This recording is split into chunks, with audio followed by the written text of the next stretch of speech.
Hey, Coach John here, and what I'm going to share with you in this part of our module is how to train to build muscle, burn fat, and transform your body with your crazy real world schedule. So, what commitment can you make is where we want to start.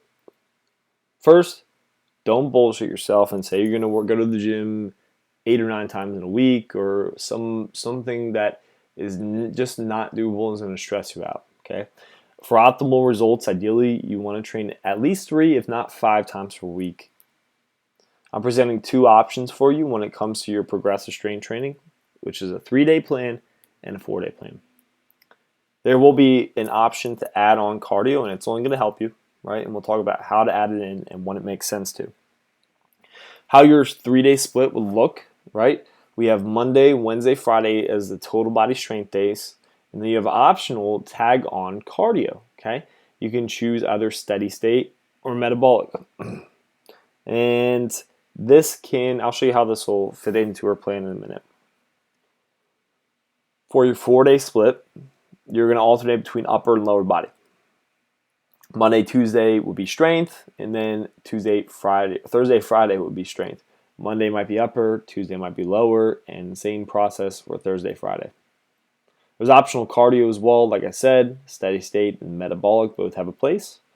And this works great if you can make the time and stick with it. But if it's going to overload your schedule because you have other commitments with family or whatever it may be, 3-day split may be the best thing for you. So how do I decide on my plan?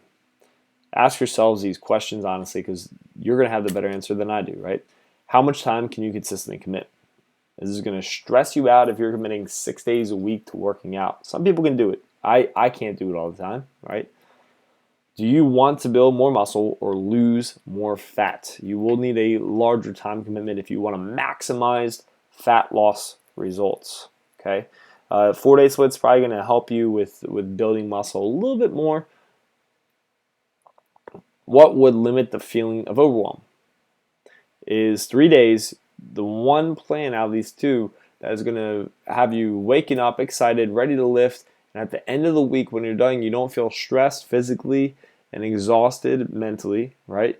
And like a failure because you only got 2 days in or 3 days in. How do I decide on my plan, right? You need to once again ask, how often are you training right now? If you're training 5 days a week consistently, cool. Guess what? You could probably pull off the 4-day split or just do the 3-day. Both work great, right? Look at what you're doing right now, and you could use that as a gauge. My week is crazy, coach. What do I miss? So if you're going to miss anything, let's look at how we prioritize our time. Your first 1 to 3 hours should be invested with progressive strength training, not just picking up some weights and doing a bunch of reps. We'll talk about that because there's actually a plan behind this. Next would be metabolic cardio, right? Heart rate based intense training that typically using resistance, okay? High intensity intervals would come next, and this can be done outside, sprinting, resting. You'll have some workouts to choose from here, and then steady state cardio. Honestly though, I'd like to take steady state cardio and kind of jump the line for recovery, right? So I'll show you some examples of that. Your training plan is going to be built from compound exercises. We're not going to be doing a whole lot of bicep curls with single arm. We'll be rowing and pulling stuff, okay? Barbells, ideally. Barbells over kettle or over dumbbells more often than not.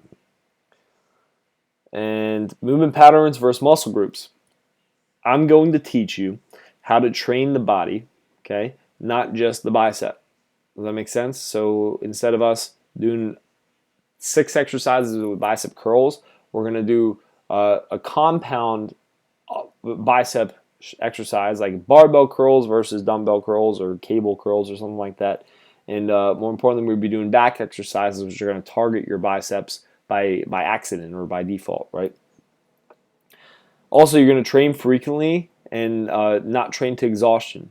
Because the example I always give is if you have a headache and you pull out a bottle of Tylenol, do you take 20?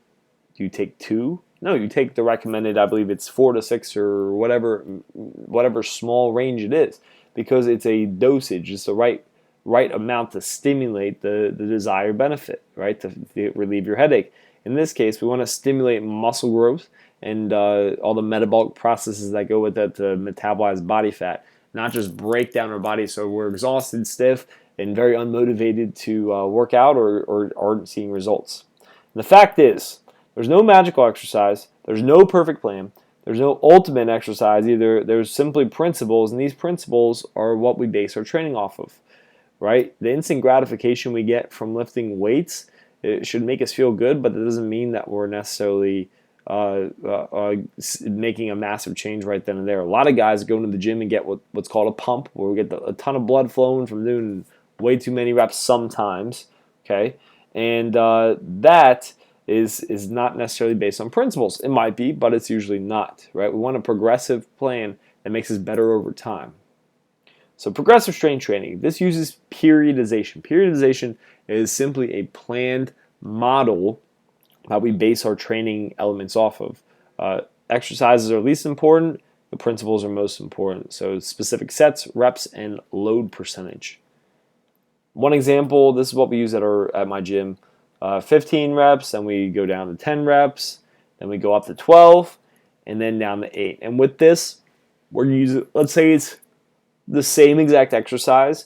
You're doing definitely doing different amount of weight for each one because it's a different percentage. You can't use 50 pounds for a 15 rep phase or goal if that's all you can do with 8 reps, right? And vice versa. It just wouldn't make sense.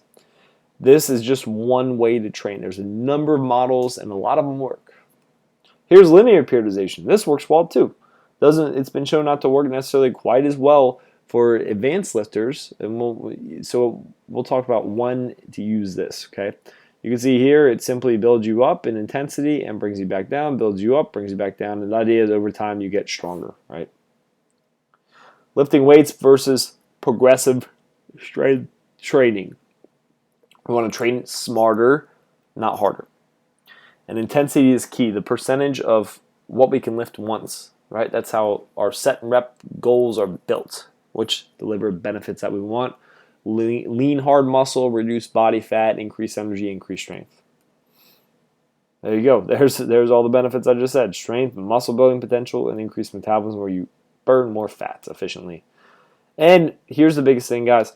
So you go into most gyms, you can pinpoint all the meatheads that don't invest any time in taking care of their body's functionality, right? They may eat right, like a freak sometimes, and they may lift religiously, but where they usually fall short is they're not working on how well their joints operate and how well they move, because they're going to have a pretty short workout lifespan if they hurt themselves, right? If they get developed tendonitis or they just have a bum shoulder, they're not really going to progress through that very well, if at all, sometimes, okay? The more we work on mobilization and quality of the range of motion, the better off you're going to be. You'll stay healthier. You'll feel better in every way, so you're less back pain typically if your legs and hips are a little bit looser.